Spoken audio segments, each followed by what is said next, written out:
Então vamos lá, um terceiro problema aqui seria o seguinte, cálculo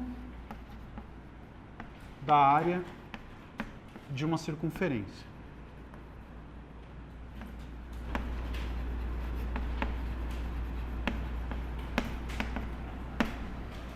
De raio R, né?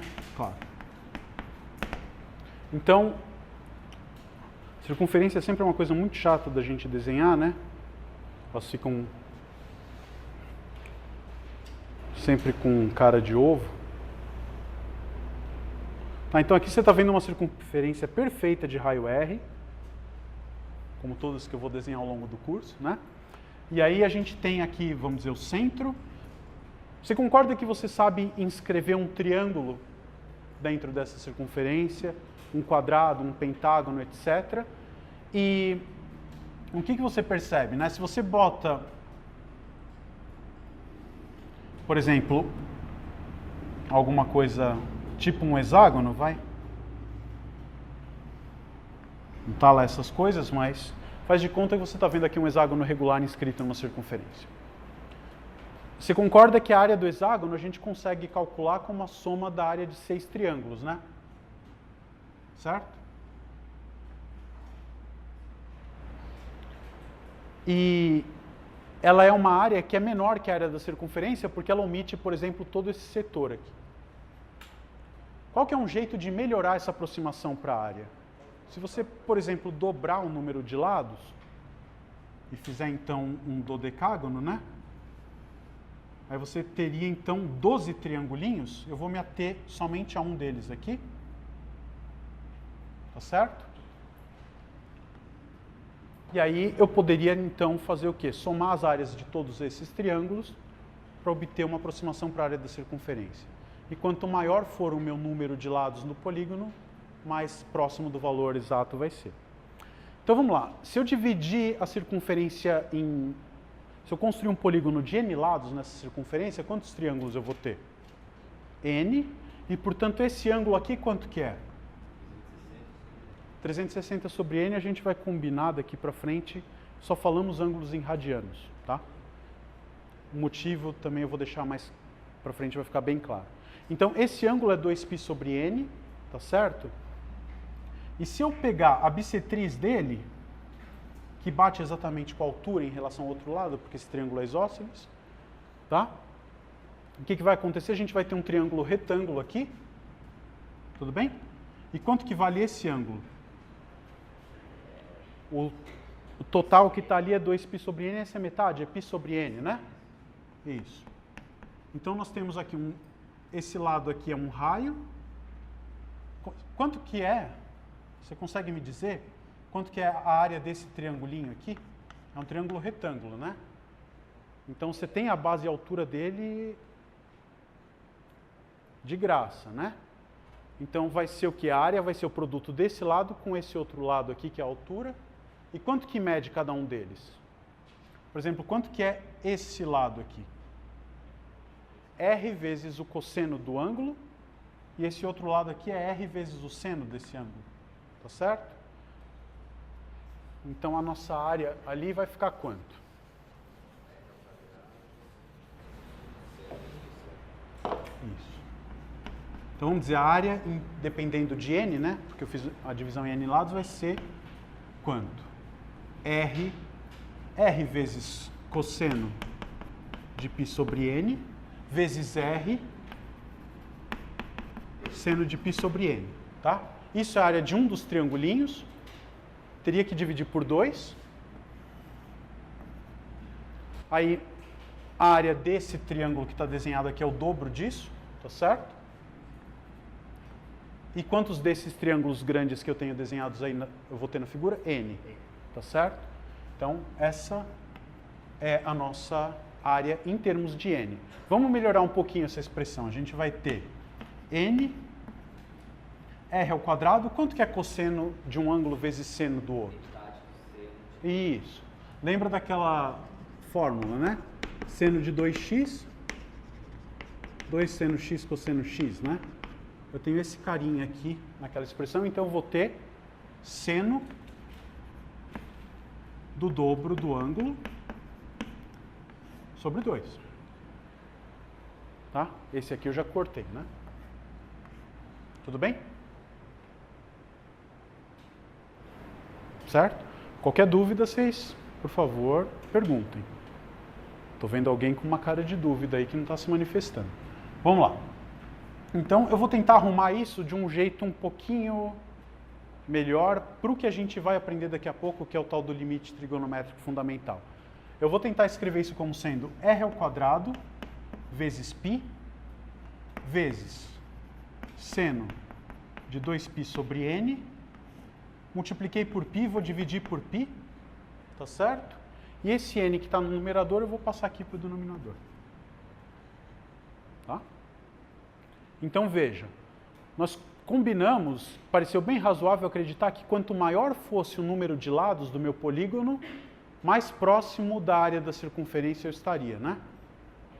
Então, o meu interesse é pensar que o n aqui está ficando bem grande. Quando o n fica bem grande, o que acontece com esse argumento que está dentro do seno? Tende a zero? Ele fica bem próximo de zero, né? Perfeito. Então, eu estou medindo o seno de um ângulo bem pequeno e estou dividindo a medida desse ângulo, desse seno, pela medida do ângulo. Se você olhar, depois a gente vai ver isso com muito detalhe, mas se você olhar o gráfico da função seno, perto da origem, aquela mesma conta que a gente fez de calcular a reta tangente, se você calcular a reta tangente ao gráfico da função seno na origem, o coeficiente angular é 1.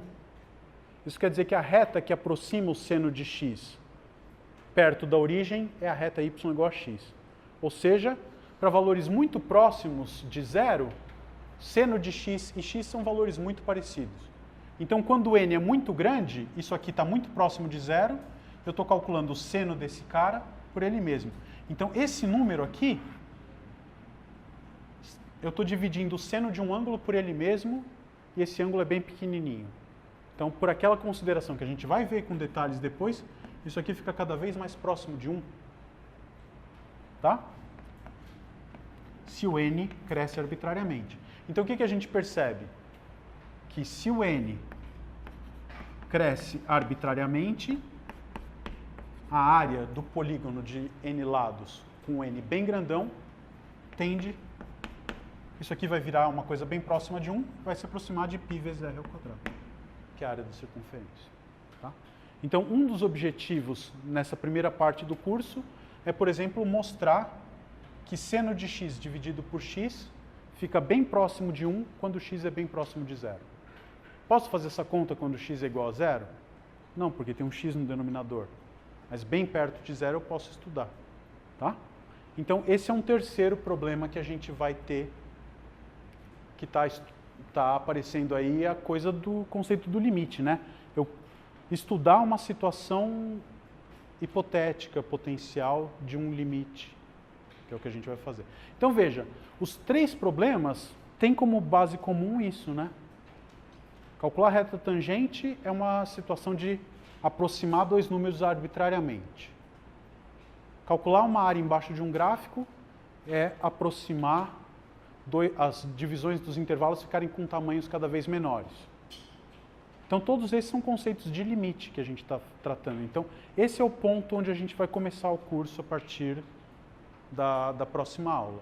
Uma outra coisa que é importante relacionar, que vamos dizer, uma das cerejinhas do bolo nesse curso, é o fato curiosíssimo de que esses dois primeiros problemas que eu apresentei, a área embaixo do gráfico e a reta tangente ao gráfico num ponto, que aparentemente não tem nada a ver, um é calcular a área e outro é calcular a reta tangente, eles estão intimamente ligados. Quer dizer, o Newton, é atribuído ao Newton, né? Uma coisa que chama teorema fundamental do cálculo, que unifica esses dois conceitos, estabelece uma relação entre o conceito que a gente viu da derivada, que tem a ver com o coeficiente angular da reta tangente, e a integral, que é o cálculo de áreas. Eu vou tentar fazer uma conta nessa direção agora, e aí a gente fala um pouquinho mais sobre o conjunto dos números reais, que é o que a gente vai trabalhar o tempo todo aqui, né? Então, relação entre os dois primeiros problemas.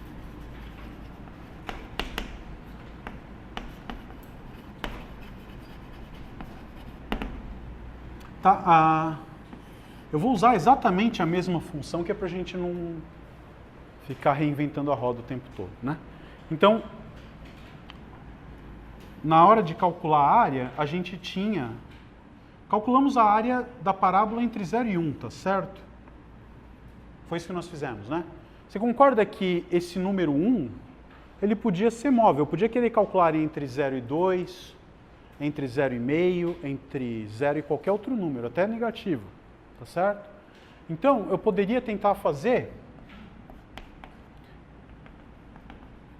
a área embaixo da parábola, né? Vamos dizer que aqui eu vou ter f de x igual a x ao quadrado. Você poderia repetir uma conta muito parecida com essa que fizemos há pouco, que calculamos entre 0 e 1. Tá? Entre 0 e x0, você repete um argumento muito parecido com tudo.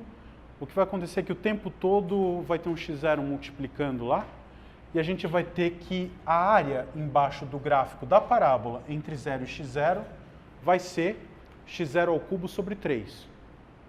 Tá certo?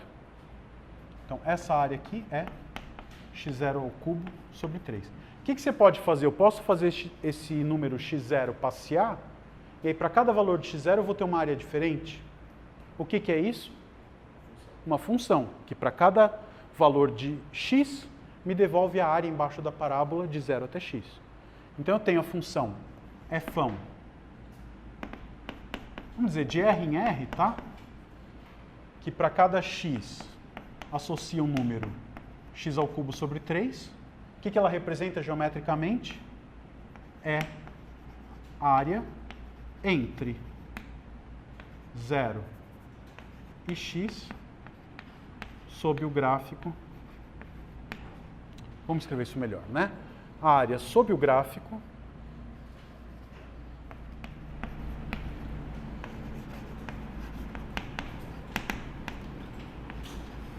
de x ao quadrado, igual a f' de x, entre 0 e x. Tá certo? Muito bem. Essa aqui é uma função. Como é que é o gráfico da função f maiúsculo? A gente fala fão de x, né? É uma função cúbica, né? Sabemos fazer esse gráfico, pelo menos um esboço razoável dele. É uma função mais ou menos com essa cara, né? Certo?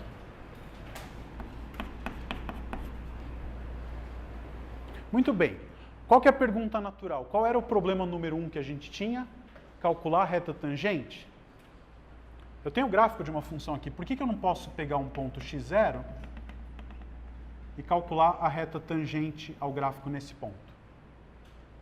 Posso, né? Se ela existir, e depois a gente mostra que sob boas condições sempre vai existir, né? Tá certo? O que a gente faz? Como é que eu calcularia o coeficiente angular dessa reta tangente aqui? De novo, pega um ponto x aqui na frente e faz o x se aproximar de x0, não é isso? Então, a notação que a gente usa para isso, a gente vai dizer que o que a gente vai calcular é o limite, quando x tende para x0, do ΔY sobre o ΔX. Claro? Então, essa derivada, né? Então, vamos escrever assim. O coeficiente angular de R, vamos chamar essa reta tangente aqui de R, é o limite quando x se aproxima arbitrariamente de x0, mas nunca é igual a x0, de quem? De f, do valor da f nesse ponto, que é quanto? Menos o valor da função f no ponto x0, dividido por x menos x0, né? É o ΔY dividido pelo ΔX. Eu estou fazendo o ΔX ficar bem pequenininho. Tá claro? Quanto que vai dar isso aqui? Olha, é só fazer aqui, né? f de x, x ao cubo sobre 3, f de x0, x0 ao cubo sobre 3. Então a gente consegue colocar esse 1/3 em evidência e vamos ter x ao cubo menos x0 ao cubo sobre x menos x0. Certo?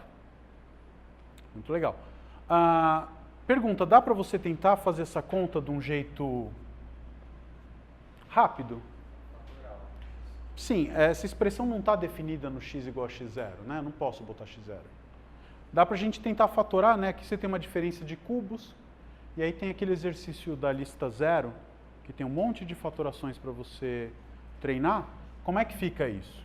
Isso aqui a gente pode escrever como sendo limite.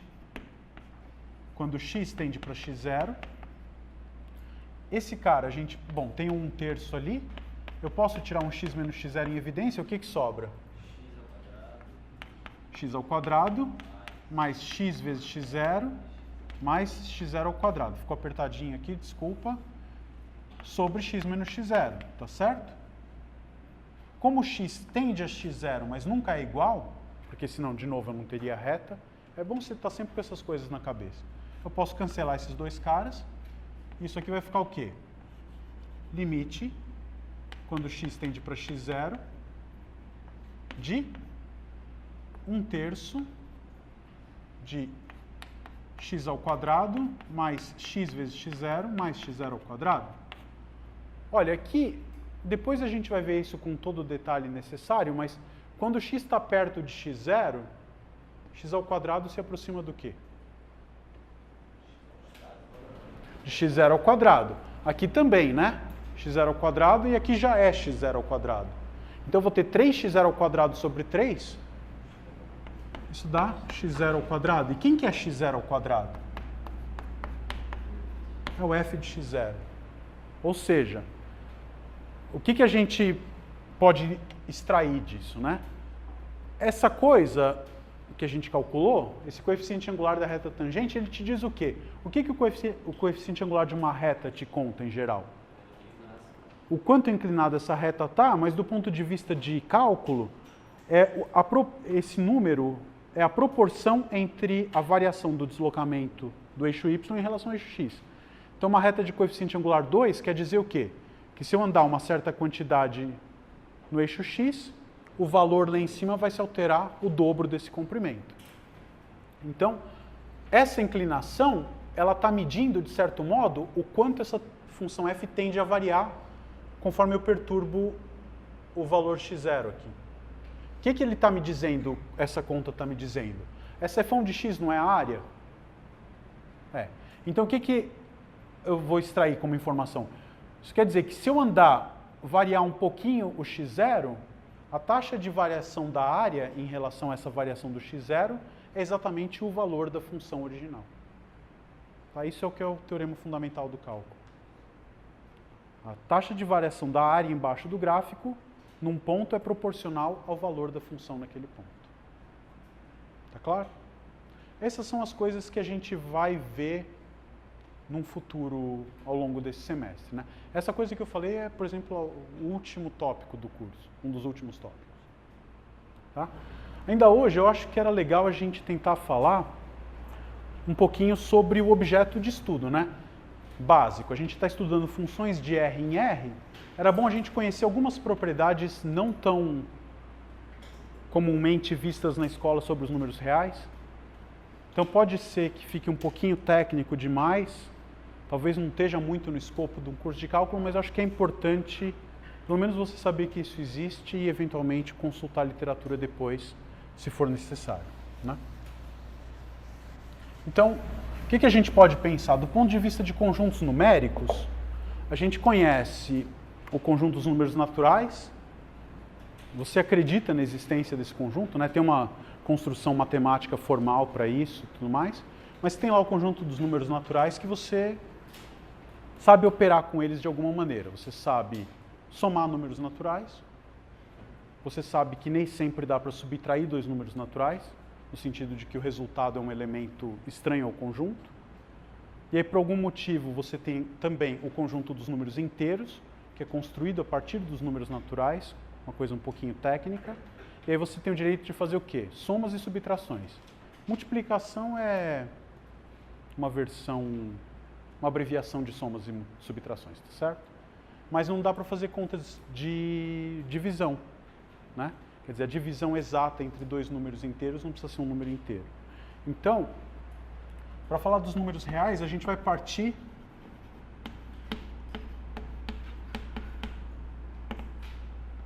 um pouquinho só, tá?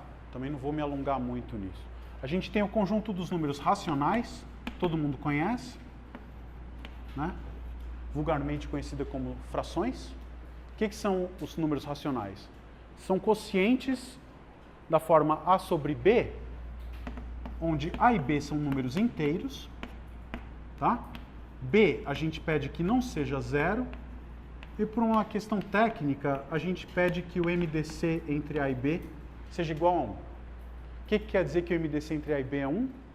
Que eles não têm divisores em comum, ou seja, que a fração já está irredutível, ela já veio mais simplificada possível, tá? Então a gente tem esse conjunto, o que dá para fazer lá?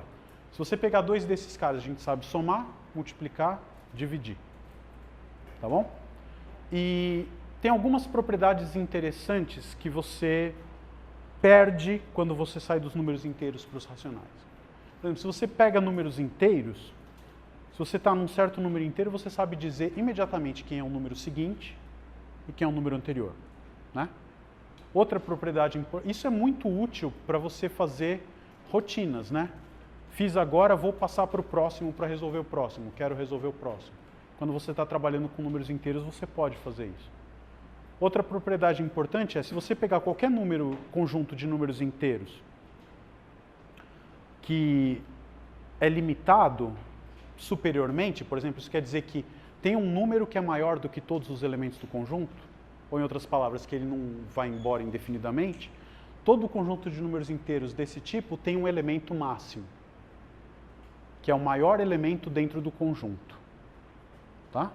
Se esse conjunto for ilimitado para frente, isso deixa de ser verdade. E é claro que para isso acontecer, o conjunto precisa ser não vazio, porque ele tem que ter o elemento lá dentro.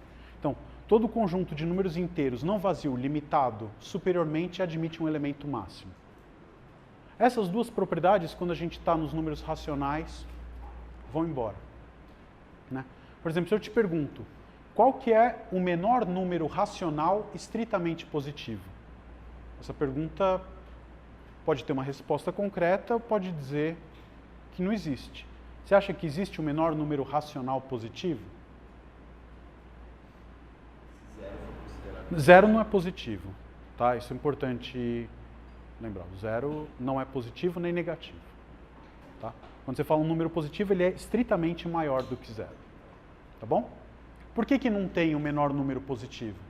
Porque se você pega e fala, eu achei, é esse aqui. Você tem o zero e tem esse número. O que eu posso fazer? Eu pego a metade. A metade de um número racional ainda é racional. Se ele é da forma A sobre 2B, o A sobre 2B ainda... A sobre B é um número racional, A sobre 2B é um outro número racional. Se o primeiro era positivo, esse cara também é positivo e ele é menor do que o que você falou. Aí você fala, então é esse que é o menor. Não. Pega e divide de novo, vai ficar A sobre 4B. Você pode repetir isso indefinidamente. Então, nunca, entre 0 e qualquer número racional positivo, tem infinitos números racionais positivos ainda. Então, quem que é o menor? Não tem. Se você acha que é esse aqui, mentira. Anda um pouquinho para trás, ainda tem um número racional lá, tá? Então, você perde essa propriedade importante e, portanto, não dá para você fazer uma coisa do tipo, estou aqui nesse número racional. Quem é o próximo? Quando você dá um passinho, por menor que seja esse passinho, você já andou por cima de infinitos números racionais, tá? Então, essa é uma coisa importante. Outra coisa importante que também acontece é o seguinte, você pode construir uma sequência de números racionais que, conforme você vai andando em cima dessa sequência, a diferença entre dois termos lá na frente, você anda lá no termo 1 milhão e 10 milhões, a diferença entre o valor desses dois termos da sequência é muito pequena, mas ainda assim o valor do qual ela se aproximaria não é um número racional. Um exemplo concreto disso é você pegar essa sequência.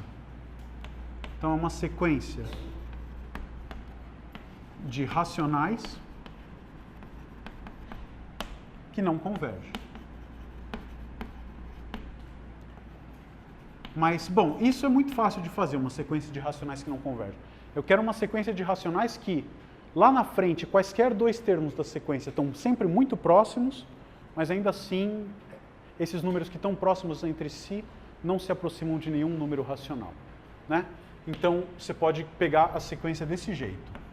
O termo inicial dela pode ser, por exemplo, 2, tá? E cada termo seguinte é o termo anterior menos o termo anterior ao quadrado menos 2 sobre o dobro do termo, tá? Isso vale para todo n maior ou igual que 1. Tá? Então, você consegue construir essa sequência. Por exemplo, se o x2 é 0, você calcula o x1. Quem que é o x1? 2 menos 2 ao quadrado menos 2 sobre 2 vezes 2. Tá? Dá um número, acho que é 1,5, que é um novo número racional. E aí eu tenho o x1, construo o x2. Tenho o x2, construo o x3. Eu vou construir uma sequência. Você concorda que todos os termos dessa sequência vão ser sempre números racionais? Por quê? Porque eu estou fazendo subtrações, produtos e divisões entre números racionais. Tá? Então, dá para a gente mostrar, isso é uma coisa que vai ficar postergada lá para o cálculo 4, tá?